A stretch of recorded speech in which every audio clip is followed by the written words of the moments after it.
A White Speedmaster is being dropped, and I wanted to talk about it because it's a bomb. A lot of people on Reddit have been talking about it, hoping for it, wishing for it for a couple months now.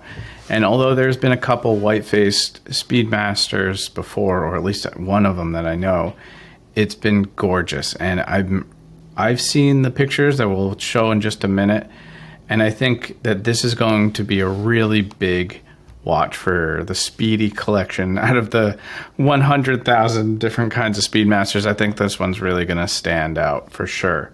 So basically, the Speedmaster comes out tomorrow, the 5th of March 2024, and it is gorgeous. So basically what happened is, well, we'll start here.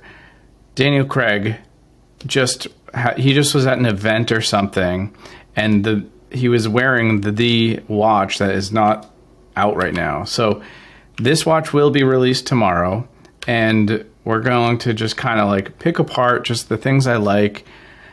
I don't know, I'm just a fan of it. So one of the things I love, of course, is that white face. That white dial is gorgeous. So what's different about this is we have these contrasting indices, the hour markers. And I think that that's a really, really key thing, as well as the these hands as well. These hands, sorry, it's getting cluttered. And then, of course, that one with a nice little, probably an Indiglo type of thing. Not Indiglo, but lume. So I think that's really cool. So let's look at what's going on with the older one. Now this one is gorgeous. This is I believe this is a different one. If this is, I've never seen this one, but it has these little notches at the end. Mine doesn't have this. It's a raised indices. If this is like the new one but a different version or a different angle, I'm not too certain, but we are seeing these silver hands, and I think this is beautiful as well as the raised logo, and then, you know, painted on letters here. But if we go to the one Daniel Craig is wearing, it's a high contrast, which to me is very sporty. So to me, this high contrast is a lot easier to read. Like this, I would have a real hard time. It's beautiful, but it's impractical. And this reminds me of the Daytona a little bit in the sense of the high contrast. But of course, Speedy is one of the most legible watches that I know of for myself, aside from, like, say, the Explorer maybe. But this really makes it legible, and that contrast really, really, I think, pops even from far. So you can only imagine what that's looking like when we're getting up close. So I am loving this high contrast. I think it feels racier, speedier. Yeah, it's faster. So I just, that look to me from a design perspective levels it up from, say, my current Speedmaster, if we were to switch to the camera. So let's just take something like this. Now, it's high contrast, but it's negative. That new one is almost inverted with applied indices.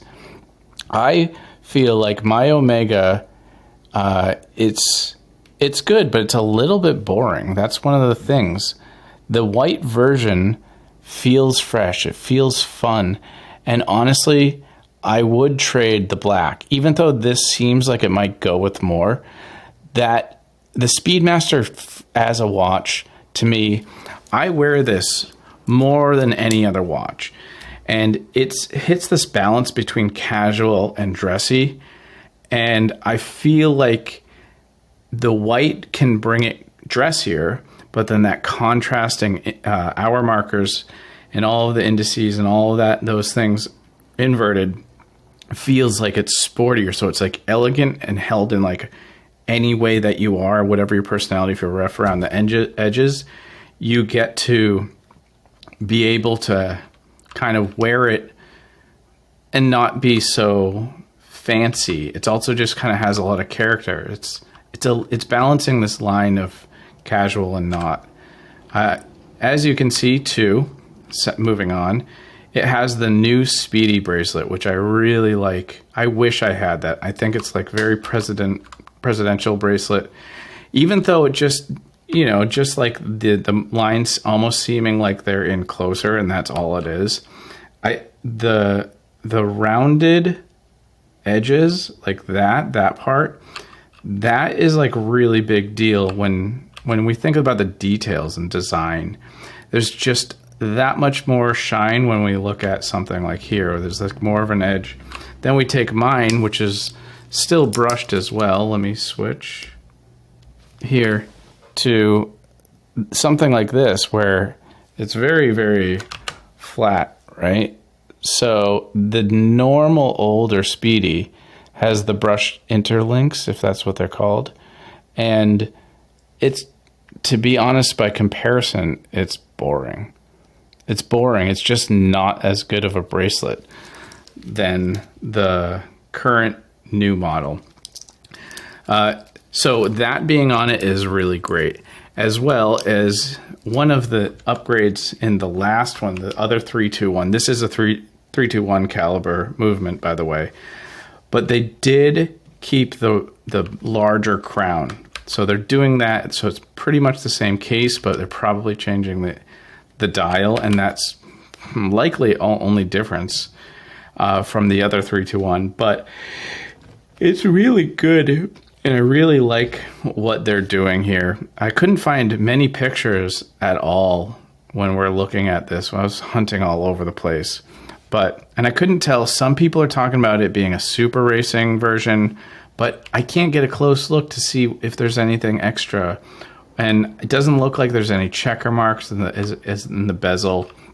So I'm kind of like, just without the information, I tried to hunt for things, threads and so on.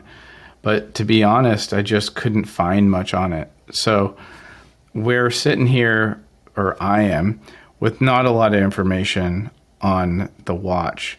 But I am very excited, and I do really want to buy it, of course.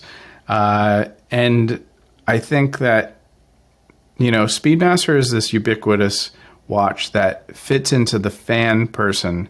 I mean, it's generally speaking, the Speedy is, it's not a Rolex in the sense of a good way, right? Like, there's a pride to wear a Speedy or an Omega that doesn't come from a Rolex.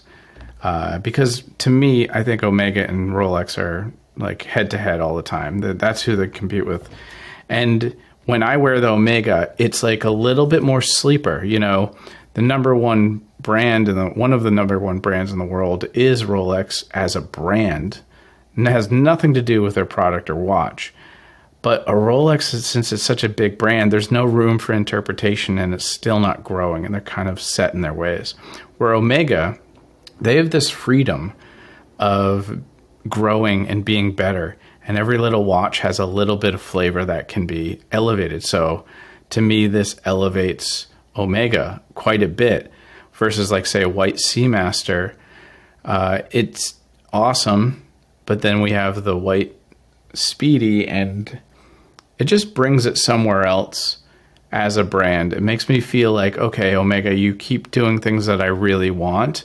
Your brand is growing into something that I really want. Now, for all those who live under a rock, the Moonwatch is the Speedmaster, which has this whole history, which everybody who does know about the Speedmaster knows that it's the first watch on the moon, and that whole lore and everything about it is cool for a lot of people. I mean, I talk about that when I talk about my watch here and there, but I honestly don't care. I really just like the watch. So I've found that, you know, it matters and it doesn't matter, but might as well have a story that is awesome. So for me, one of the reasons, and you'll hear me talk about over and over again, one of the best things about watches is everybody who has a watch has a story. Every watch has a story for every person. I don't know many people who are like, oh, I got it. I just got the watch. Like, I got this shirt. There's no story. I don't remember where I got it or what brand it is. But a watch, you know when you got it, what made you get that decision. Did you find it? Did somebody gift it to you? Did you save up for it? Every watch tells a story.